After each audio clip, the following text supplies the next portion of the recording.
Hey everybody, here we are. Happy anniversary to us. Hope you're all ready and for an exciting hour of celebrating.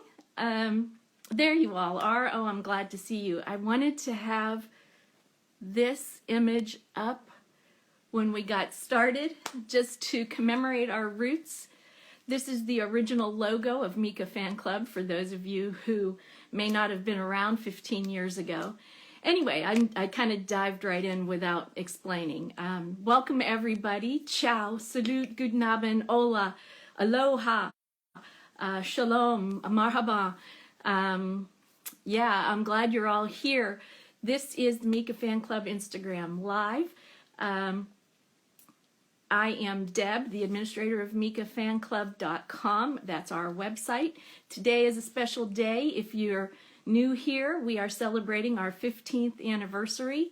Exactly today, January 5th, 2007. So it is 15 years of following Mika and on his exploits. And I have been there not from the very first day, but fairly early on. I joined in February of 2007. So I feel like I have a bunch of the history behind me, and I'm glad to see everybody here. Hi, Liam. Salute, Camille. Salute, Michelle. Hi, Birgit's here. Hi, Annie. Hi, Cerise. Anna, Angela. Oh, glad to see you all. Pascal, Andrea. I'm glad everybody is here today. It's a big day for us. I'm excited anyway. It's I can't believe it's been 15 years. So it's pretty exciting, a pretty exciting day for us. So yeah, I am gonna get rid of this picture if I can for now. And yeah, it's kind of a nostalgic day. I guess anniversaries often are. We always like to look back and see where we came from and how we got to where we are. So I'm going to talk a little bit about that, and I want to bring a lot of you in to share in the excitement. Yeah, it's good to see you. Hi, Eric is here. Hi, Melissa. Lisa, hi. Who else is here? A lot of you came in while I was kind of yakking. Ciao, Manuela. Hey, CJ, Fanny, hi, welcome. I should say before I get started, voglio scusarmi a Manuela per la prossima, la scorsa Instagram Live. Ho voluto parlare in italiano con te, Manuela, ma come ho detto, quando inizio, when I start, dimentico tutto, ogni pezzo dell'informazione che ho mai imparato vola fuori dalla testa. Mi dispiace, ma promesso, I will practice. Praticarò e I hope that I'll get better. Spero di migliorare. I hope to improve. Is that right? I'm trying. But I wanted to apologize to all of you who had to suffer through my tortured Italian last week, especially Manuela, who was so patient with me. Hi, everybody who's come in. Hi, Celine. Anna, I am wearing my We Are Golden earrings today. Thank you so much for them. I thought they would be appropriate today. Hi, Sivan is here. Hi, Mavalona, Bex, hi, welcome. Good to see you here. Oh, another Lisa. Lisa Hogenboom is here. Hi. Yeah, lots of people here tonight, I guess. Mika reposted our Instagram story yesterday, so I guess a lot of people saw and decided to stop in out of curiosity. Hi, Suzanne. Yeah, hi, everybody. I guess I've got enough of a crowd here that I should get started. And let's see here. I want to catch up with my comments. Hi, Gabriella. Hi, Sarah. Hi, Julia. Hi. Okay. So, as I said, I wanted to just sort of get a little nostalgic for a minute. I've told you so many times over the couple of years that we've been doing these Instagram lives about the fan club history, and I don't want to bore you all by going over it and over it again, but I do have a few things I was going to share. I'll try to do it very quickly so I don't lose you all and have you all fall asleep on me. Hi, Phoebe. Hi, Anna Mikey. Let's see. I'll just go through a few of these pictures really quickly.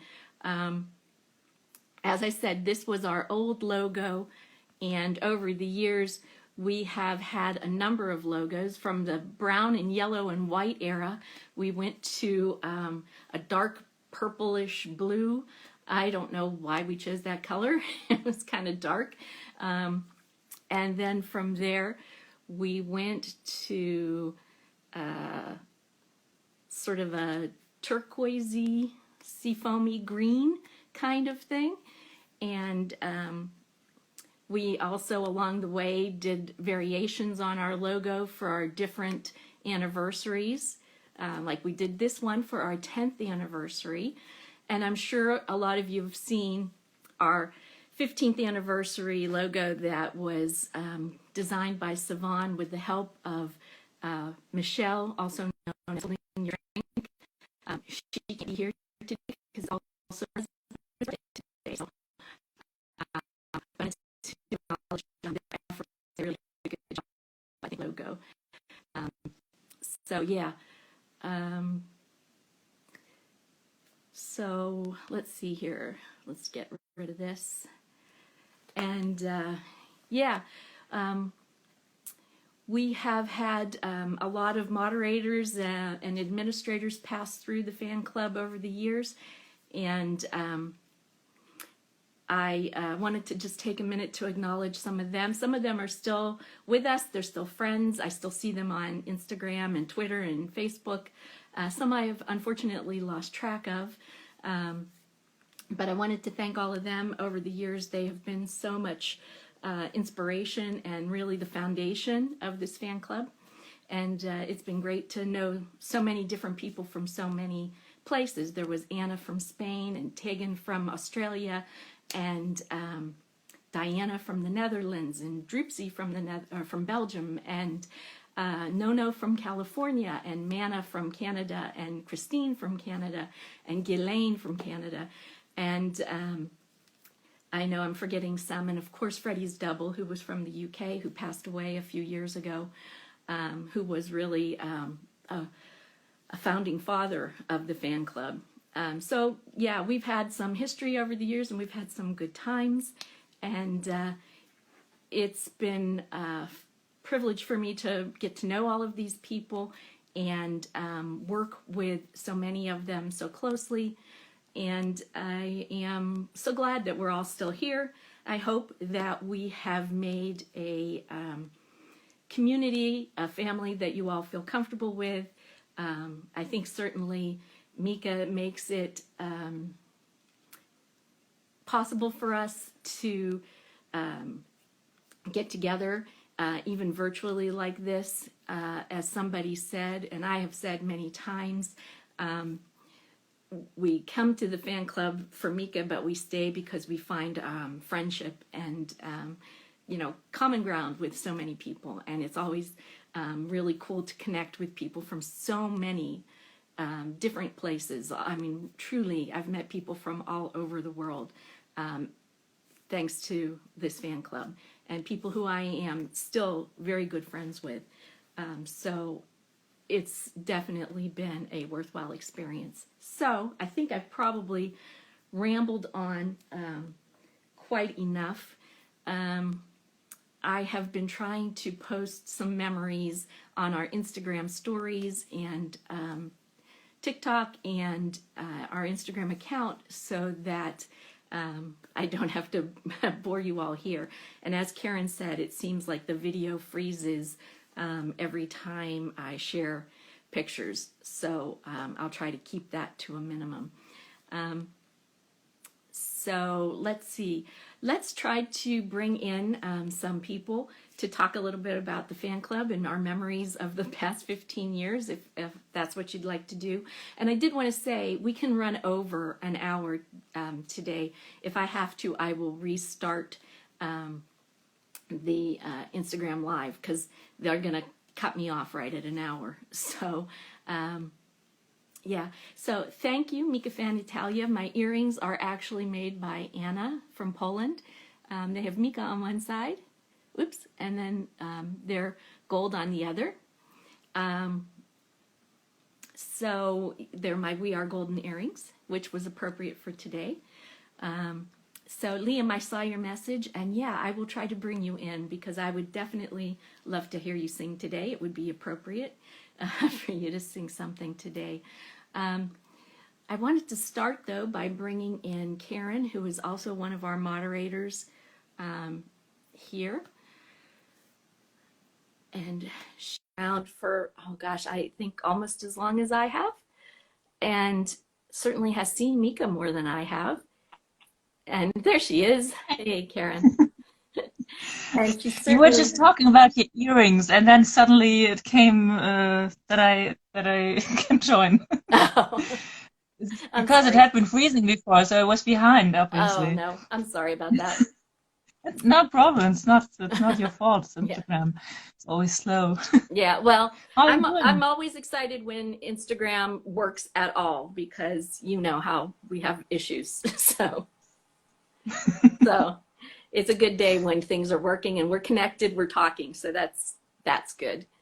So hi everyone. I saw Mana just joined. Oh, hi Mana. I didn't see that. I just was talking about you. She must have heard my like Beetlejuice. Right. I summoned. I put all my MFC badges that I still have today. Oh, that was a good idea. I can't find the green one. I'm sure I have it, and I'm not sure I ever have the brown one, but I'm sure I have the green one somewhere. I have the brown one. Yeah, I'm sure you do. Yeah, well, but I don't. But I've been on MFC at that point too, but I don't know who. I don't know if I ever got it. But maybe, as I just said on the chat, maybe it disappeared somewhere with the green one together. Maybe then went off on holiday or something. I don't think I have any more of the purple ones, to tell you the truth. I think I gave them all away and never kept one for myself. So is it the purple one? I don't know. I think that blue one and the purplish one blue, from whatever that Firenze. is. Yeah. Even though I wasn't there, but someone gave it to me. That was the anniversary here, 10th anniversary. Yes. And that one from Paris last year and current one. Yeah. Oh, you were good. You were good. I only have a couple back there. So Lola's here. I see Lola. Hi, and Nina is here. Lots of people today, and I'm sure I'm missing people as they're joining. So, but yeah. So Karen is, for anybody who doesn't know, one of the other moderators on Mika Fan Club, and she's been following Mika all over for a long time, since 2007, I think, right? I mean, since really early on. Yeah. Mostly Europe. So there are others who have been traveling all around the world, like to Australia and a lot of times to the US. I was in the US once, actually. So I connected it with the holiday, was there for 2 weeks and 2 concerts. Right. But mostly in Europe, because it's nice that he tours so much in Europe and we can go everywhere. It's not so far. Right. Yeah. I didn't travel to see, well, I shouldn't say that. I did travel to see him pretty early on. I think in November of 2007, I went to Scotland to see him. So I was going to say I didn't travel to see him, but I did. So, oh well. So yeah, what is your earliest memory of the fan club? Do you have a memory from how you found the fan club? Fan club before my first concert. My first Mika concert was on April 10, Mhm. 2007 in Munich. And I think I registered on the forum before that. I'm not sure if it was in March or April where I joined. Anyway, I think it was a few days before that. And um, yeah, I don't know. I read it and it seemed like a nice community. And the first memory of meeting MFCers I have was at the second concert I went to. That was in Florence Okay. in July, I think, 2007. It was a festival, the Italia Love Wave Festival. Um, and I went there, yeah, because of MFC actually, because I had read on MFC that other people would be going there, and I thought, why not a little holiday in Florence? I've never been there.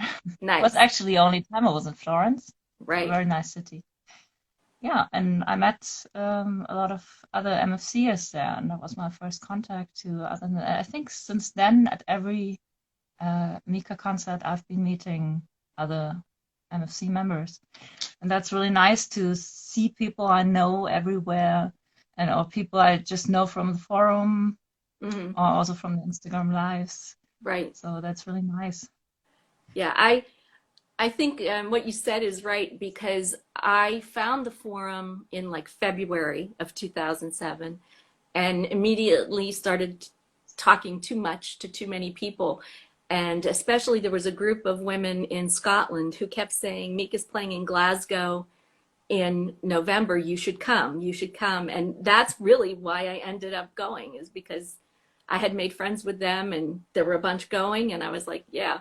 So it's kind of their fault. So,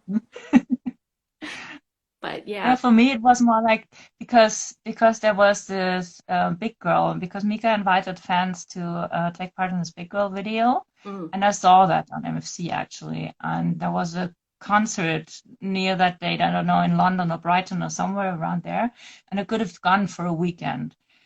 But I thought, what, that's crazy to travel so much just for a concert. And I don't know if it's possible to be in the video or if it's just, if Mika will even be there, whatever. And then I saw all the people who were there who actually got to shoot a video with Mika. And I wanted to kick myself for not doing it, you know. I could have, but I didn't. And so I took the next chance that was possible to go and see him, and that was Florence actually. I think I had tickets to some Swiss or Austria festival that got cancelled, ah, but in Florence it worked out. Yeah. yeah. Well, we had, I know So that the first year or two, there were a lot of cancellations because Mika got ill and a lot of uh, people were disappointed and they had made plans. And I had considered going some places that got canceled. So, yeah. mm. But yeah, like Joe says, Yes. Mika fan club members have a bad influence on each other. It's true. It was actually they might have a bad influence on each other, but also a very good one because Yes, in the last two gigs of 2007 in London had to be cancelled. There were three gigs. The right. first one he still played, and the second one got cancelled, and we heard about it during the day. And Mika's manager came to us, and Mika talked to us on the phone. So his manager held the phone, and Mika talked to us and apologized for not being able to do the gig, and because he had problems with his voice. And we had a really big party that night at a club I nearby, or remember at that. a Yeah. pub, like bar, that was just across the street, and that was so much fun, I mean, the gigs are fun, but also just having fun with the other. I mean, of course, we were disappointed, but I mean, we made the best of it. We Right. just had a lot of fun. Yeah. I wasn't there. I didn't come to London for at that time, but I remember following closely, following along. And Mm. the disappointment that, the gigs got canceled, but everybody had such a good time. Yeah. So Right. in spite of it. I just want to thank you, Deb, for doing those lives and for being there for us every week. Ah, And also, look. it's really cool how you can moderate this for like there are nearly 300 people today, Well, and you just talk like all the time, and it's cool. You, that's it. you are I able just to talked do too that. much. I'm not good at talking in front of a camera. I can talk to you. I can talk with you like that. It's okay. I just ignore everyone else who's here. The chat has stopped for me anyway. It's I Oh don't no. know. Um, So that's nice, but I couldn't do that. I just Uh, moderate this. So thank you for that. well, thank you. That's nice. But I like to do it. But like I said, if I think too much about all of the people, like if I keep looking at that number up here that says 254 right now, if I look at that too much, I start to get a little flustered and nervous. So I will not, let's not look at that Okay. number. So, but yeah, it's good to be able to connect this way. I mean, I don't know what I would have done without this over the last 2 years, without being able to connect to people, and it's just been a great opportunity. So Yeah, even though it was that's true. for a bad reason, it was a good outcome, right? So Yeah, like the canceled gigs, and then we had a party, and that's right. it's the same this time. That's exactly right. It's like having a party when the gigs get canceled. Absolutely.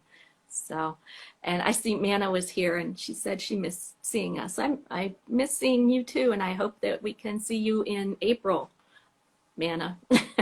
Hope the Canada and US gigs go off okay. COVID just won't let go. So, but we'll try. We'll keep trying.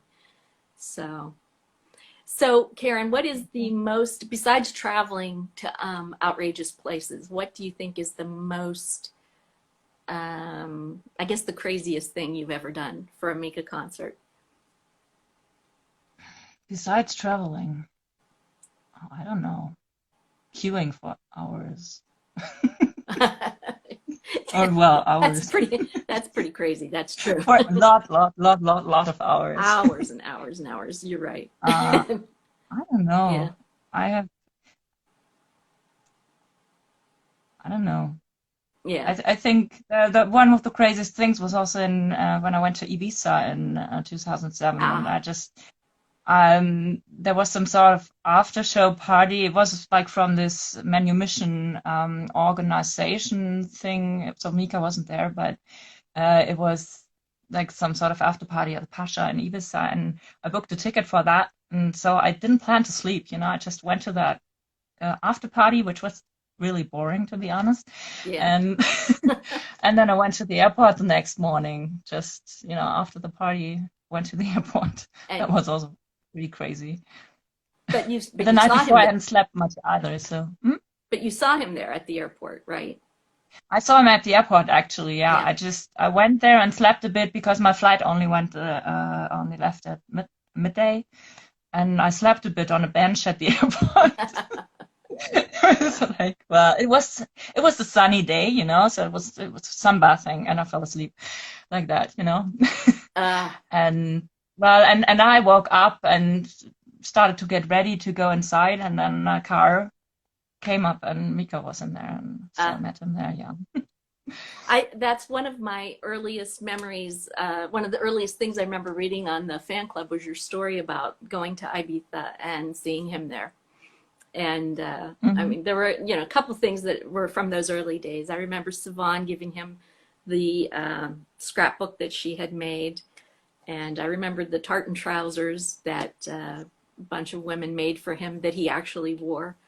And what else? There was a New York, and he appeared on Good Morning America or something, and some woman wrote like a 10-page report about everything that happened for that. So I remember hanging on to those. Those were those early days. So Yeah. I also made a lot of gifts for him at the time when I have two children now, so I don't have a lot of time for that anymore. But I used to make a lot of gifts for him also, and one really big one that was in 2010 together with other fans. That was like a toy theater of his oh, I remember that. Yeah. yeah of his Imaginarium tour stage set. That was a lot of work. Yeah, I'm sure it was. Anyway, that was also fun to make, and really turned out really cool actually. It's a nice memory also to have the videos of it. I wish there was a video of the Imaginarium tour that we Ah, had a yes. real memory of it. Yeah. Somebody said, notice me. Who said that? Mika Freak Forever. Did you Someone say said Mika's here. Mika's Hi Mika, here? if you're here. I don't know. Is Mika here? I haven't seen anything I that's. have no Mika, are idea. you here? I think the chat is like I don't know. um, not really working for me Let me that see. well. Let me see if he's here. Maybe someone just wanted to. I think Maybe maybe it's they just just someone wanted. thought if they say he's here, then it will come true or something. Maybe that's it. No, I don't know. I'm getting. No, I'm Isa says it's not true. No, I But don't see. No, and and relax. and if history is any indication, he'll just start leaving me nasty messages in the chat if he's here and I don't acknowledge him. So, oh, oh my God! And as soon as I said that, there he is. Really? Okay. Yes, really, and he's waved. Hi, Mika. So, and he says hello. So, Karen, I'm gonna Okay, say, I don't see it, but yeah, I'm gonna say goodbye to you for now, and then I will okay, see if I can bring Mika into the conversation. So, perfect. Bye. bye. Um, let's see if I can find him. I saw, there he is.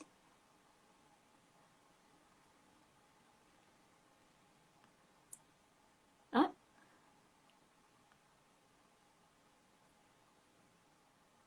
there.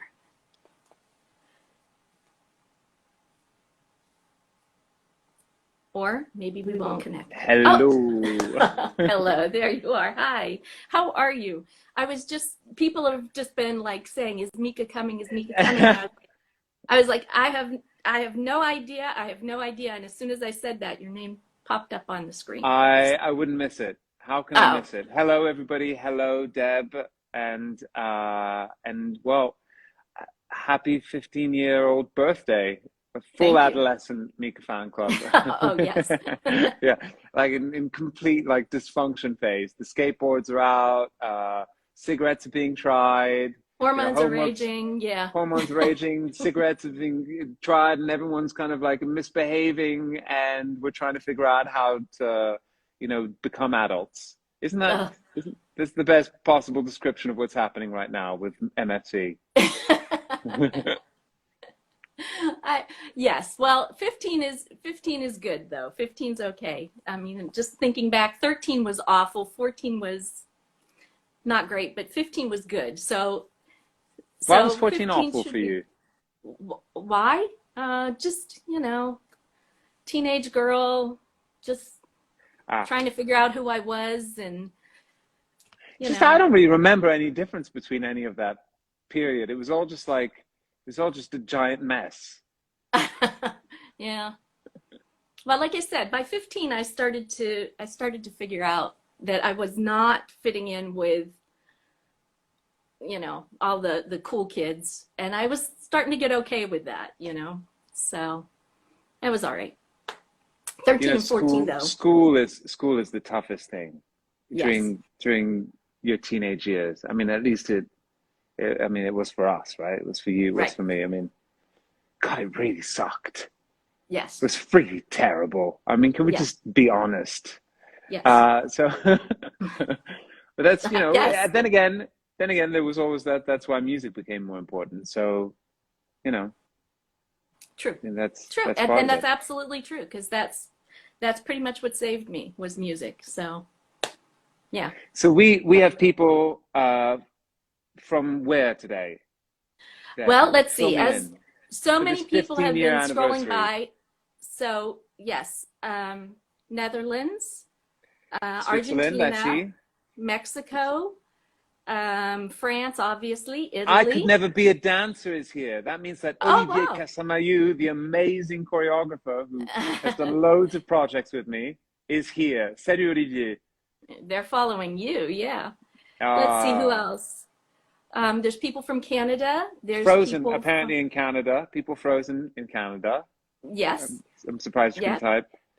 yes, Hugs from Poland. Hello, yep. Poland. From Poland, Finland, Finland, of course. yep. From Spain, Iowa.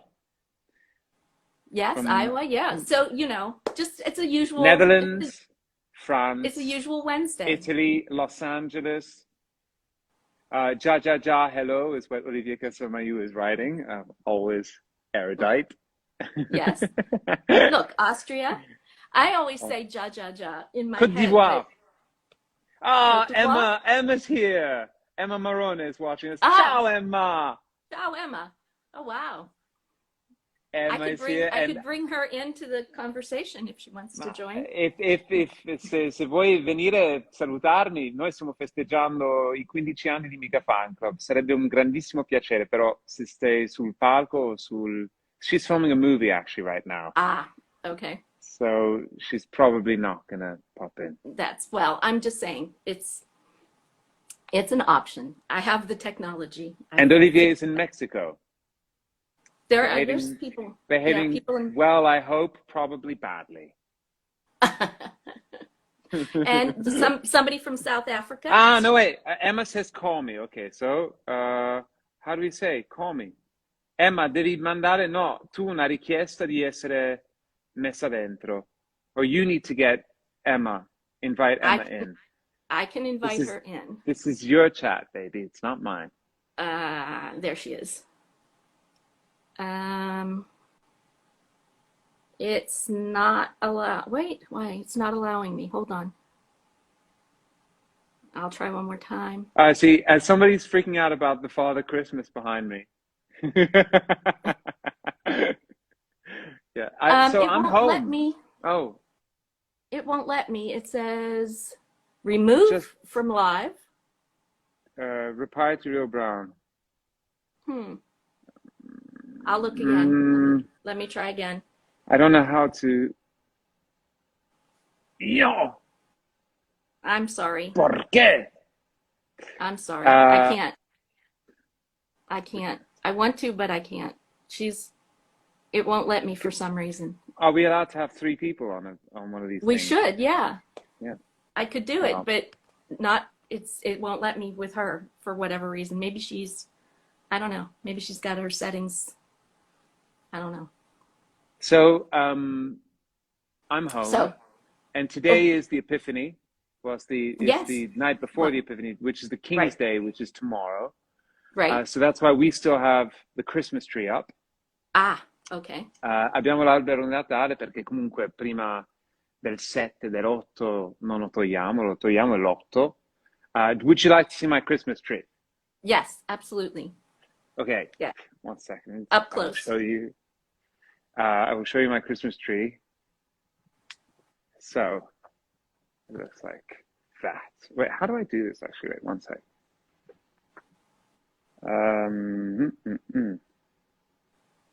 There. Perfect. Oh, wow. It's huge. It's very big. It's huge. Is it a live tree? No, we're in Miami and big live trees. We've had this same tree for like 7 years. So okay. It's it's better. Okay. It's better not to have a real tree, I think. And and actually all the ornaments are from different countries wherever I've been. So this is from Paris. This is from Prague. This is from Hungary. And over the past 15 years, actually, pretty much, I've been collecting 15, 16 years. This is from Italy. Ah, Pinocchio. And they all tell these kind of different stories. I like this guy. But the best thing about them are these crazy mushrooms, and like this one. This one's nice. Very Alice Anyway, in there you Wonderland. go. It's extremely psychedelic, and I wouldn't want to be someone taking hallucinogenic drugs looking at this tree because it probably would start talking to you. There you go. Yes. I wondered if you were still in Miami. You've had a nice long stay. Oh, I'm working. I'm You're working. I'm working. finally home. I mean, the nice thing is that I've been able to come home, and this house. When I got this house 12 years ago, it was untouched, and it's from the 1920s, and it was basically falling into the ground. And so many of these homes from the 20s got destroyed because they're just too difficult to restore, and it wasn't even protected or listed. Mm. So we saved it. Took 4 years to save, and to rebuild all the foundations before we could even do anything decorative. And then the whole thing was basically a project done between my mom, me, and my sister.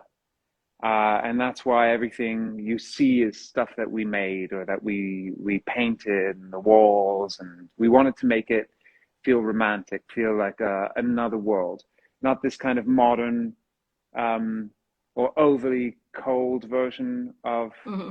of Miami, something more romantic like it was in the 20s. Because all of this stuff is original, all the curved arches. It's funny because the guy who owned this house, he was known as the Moor of Miami Beach, and he was Jewish, and he, however, was obsessed with the Middle East, and he used to wear a dish dash, this kind of Okay. white robe, and people thought he was so eccentric, and he would walk around Miami Beach wearing a white Arab robe, even though he was Jewish. And the amazing thing about this is that since 1926, this house has had 3 owners, and I'm the third. That's So really cool. it's nice to be home finally. I haven't been able to come back as much as I wanted to because every time I would do a production or I would do something, I wouldn't be allowed to travel because of all the COVID stuff. So Right. it's good to be home. It's good to be working from here. And so much, pretty much the entire last album, 80% of it was written in a little room here. Nowadays, all you need to make an album is a piano and a laptop and a Right. keyboard and a good Yeah. microphone, and then you're done. And that's just changed everything. So I thought I would fill you in a little bit on the new music. Yay. I would ask, but I know that I'm always reluctant to ask things that I'm pretty sure you're not going to want to answer. So, but I want to So, know. So yes, okay. please. So the new music is quite, it's quite different. It's very different to the last album. The last album was born out of a journey that was quite a joyful and painful one. It was extremely kind of, I don't know, it was reacting to things that were going on in my life and in my family's life. And that's the way that albums should be. It wasn't, I didn't expect it to be like that. And it turned Mm-hmm. into that, and there's something about these new songs where there's definitely this kind of very playful devil's wink that's come back in a very strong way. It's and the melodies are extremely, it's shamelessly melodic and shamelessly playful. And I think it's also part of my response to the fact that with streaming and with the way that music is distributed nowadays, you have to be yourself.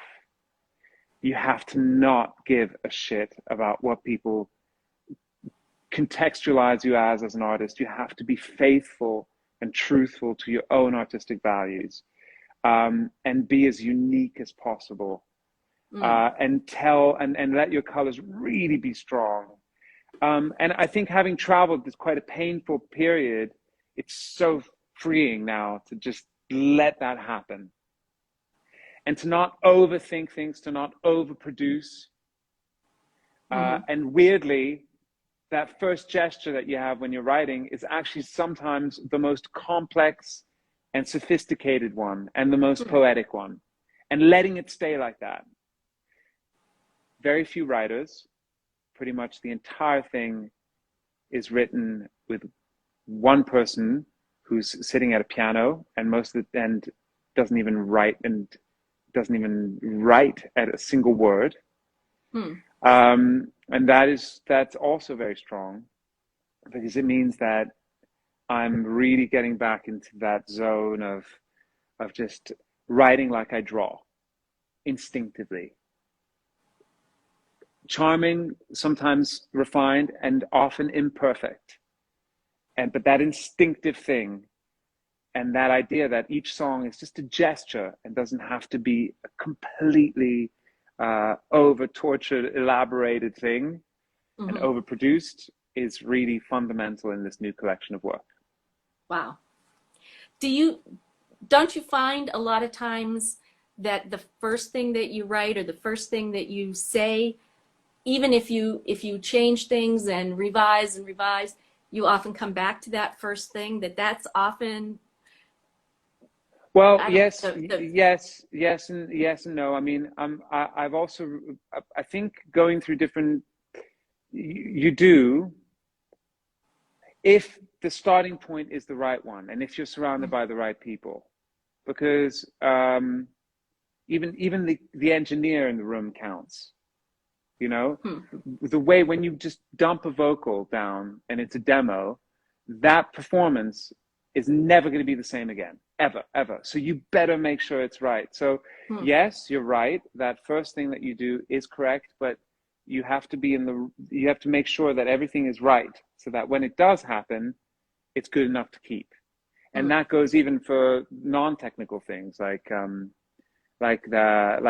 lyrics, or and you have to make sure that you finish that gesture, that you hmm, really do push yourself to write that song and finish it within those couple of hours so that you stay in that bubble.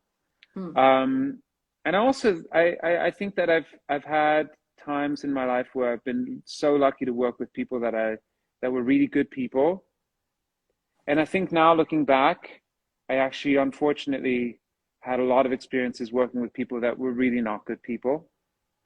hmm. And the human side of it is really important. And I've decided that I want to work with good human beings and and really do what I love and build up a career that is based upon this idea of creativity. So it doesn't matter whether it's music for a movie, or whether it's a movie, or whether it's an exhibition, or whether it's an album, that it's all part of a creative expression, Hmm.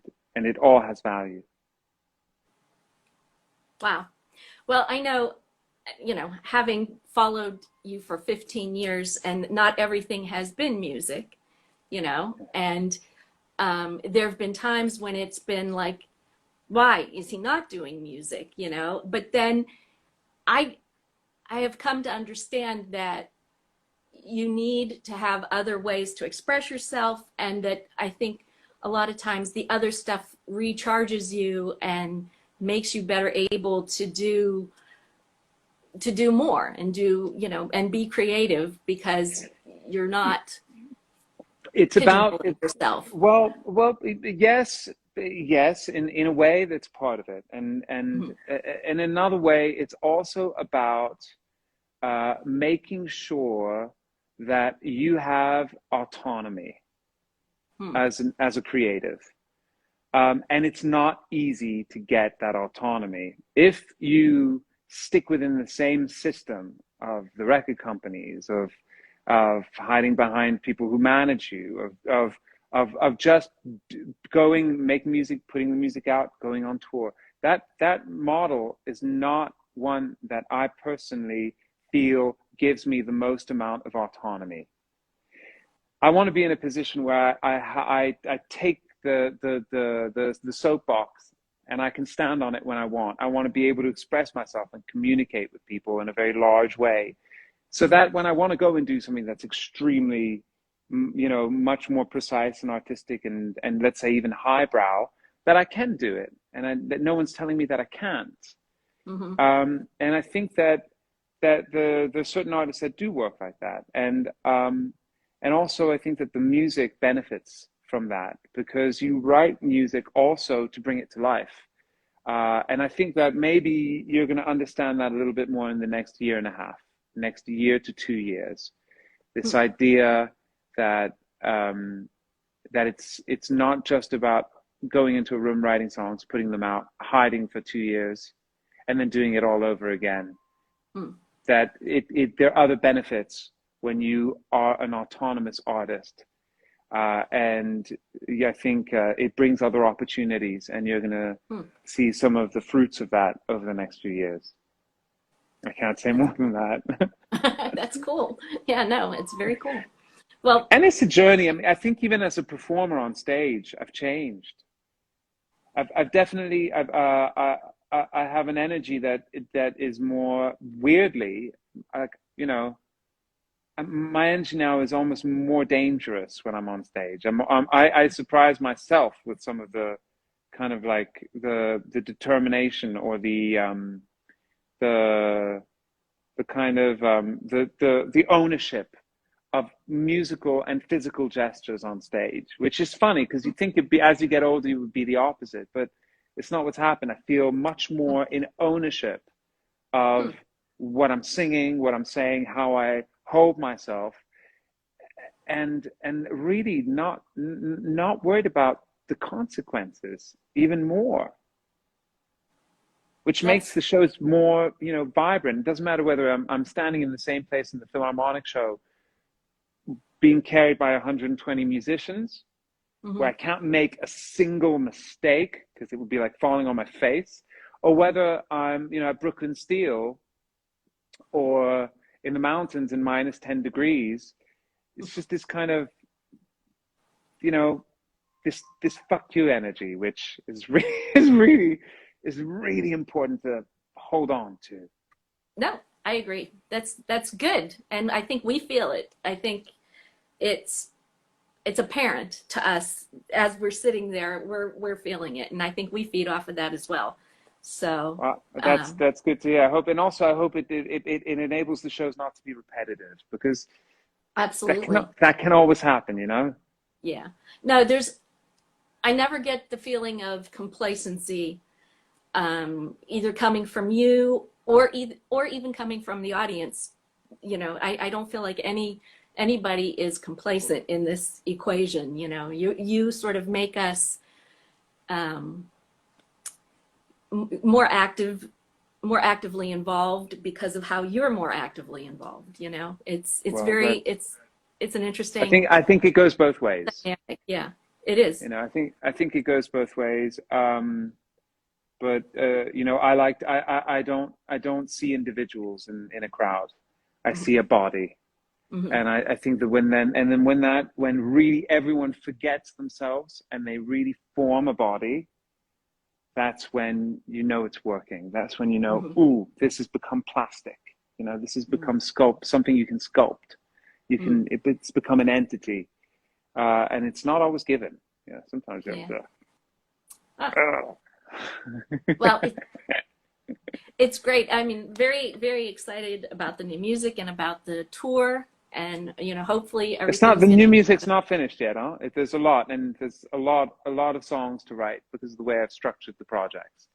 So Ah, yeah, so there's a lot. I mean, there's a lot of songs written, but there's more to write. So we're still going. wow. Hmm. Wow. Can you tell us anything about the tour at all, or is it too soon? It's too soon.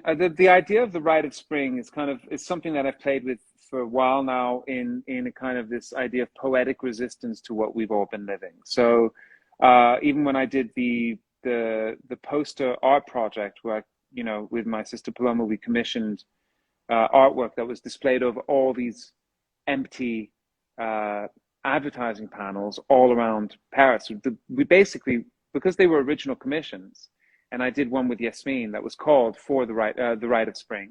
Mm-hmm. Because they were original commissions, and because in the end we covered so many different billboards, we basically turned the billboards of Paris into the largest ephemeral art gallery that's ever been achieved anywhere. Right. And that to me was a kind of poetic resistance. And that's why our artwork, or the drawing that I did, me, when I was in Athens in confinement there, and my sister over here in Miami, it was like we did it at distance. And the idea of the rite of spring is like, it is a rite, but it's also a rite, R-I-T-E. It's not just an Right. R-I-G-H-T. And so that felt appropriate for this tour as well. This idea that the rite being a kind of a kind of almost euphoric ceremony Mm-hmm. that brings you to a higher place. this idea of losing yourself into something is something that I really want to provoke. You can do it with nothing. You know, some of these venues that we're going to are very simple. We're not going to bring anything, but we're still going to bring that energy. And I can only do it if you do it too. Obviously, then you get to the Bell Center, which is much bigger light show, but it still stays very, very much connected to this idea that, you know, spring is a raising of the spirits and a kind of perpetual yearly rebirth. And that's what, you know, these shows, after so much time where we haven't been able to do normal shows, hopefully we'll be able to capture. I think anything that's too superficial or too decorative in this moment wouldn't be appropriate. Interesting. Yeah. Wow. Well, Yeah. I'm anxious to see. I can't wait. It's April is too far away. But, Oh, and enough for me. but it'll go fast. I know. Yeah, I know it'll go fast. Yeah. Here, Wow. I'll show you. So the scariest Santa on this thing is definitely so they're all drunk, basically, right? He's definitely terrifying. He's definitely had one too many sausage rolls. Troppe salsicce per questo vecchio. And then over here you have this one. See, that one ate too much. This one, I don't know. This one just looks like, I don't know. He's kind of got like I'm watching you kind of vibes, like a Yeah, but I'm watching you, but I'm not going to kill you. I'm just going to watch you, which is equally disturbing. And if you look at the hand, it's like terrifying. And you go over here, wait, there's one really funny one. There's a really sinister looking nutcracker. 1 second. There, look at it. That's straight out of the ballet. Yeah, exactly. And then over here, you've got this very demonic child inside a bubble, which is super strange. You know, who thinks of this stuff? It's kind of wrong. This is awesome. This reminds me of that giant fat worm that's in A Bug's Life that one day eventually becomes. Uh-oh. And becomes a yeah, exactly. Here you've got Victor Victoria, and yeah, there you go. I think I've done the rounds. Yeah. Well, So, I appreciate seeing it all up close. well, it's a pleasure. There, you were It's a pleasure. Yeah, and no, you were freezing a little bit there for me. So okay. You're back. You're back. It's good. I'm back.